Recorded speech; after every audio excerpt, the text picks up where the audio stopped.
The floor bridge is a exercise that works the glutes, the bum.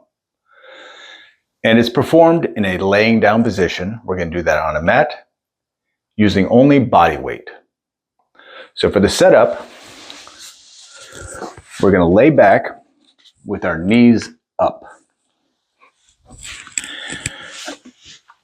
I'm going to set my arms straight out to my side because from here, I want my shoulders, knees, and toes in line.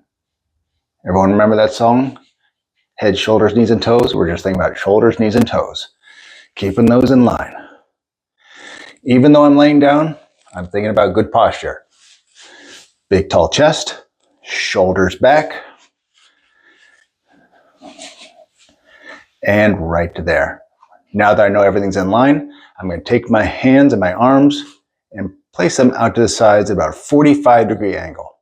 This is creating a nice, stable base. So when I do the bridge, all that weight is going to go into my arms and my shoulders.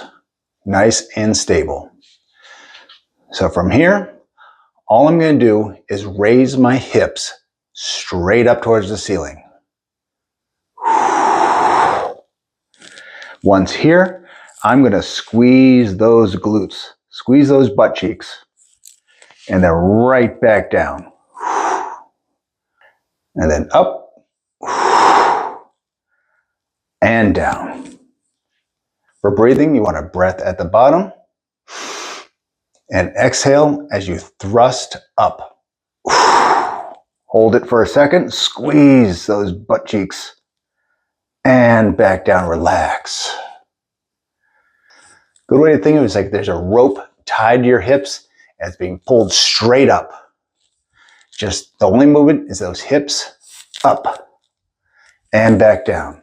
Hips up and back down.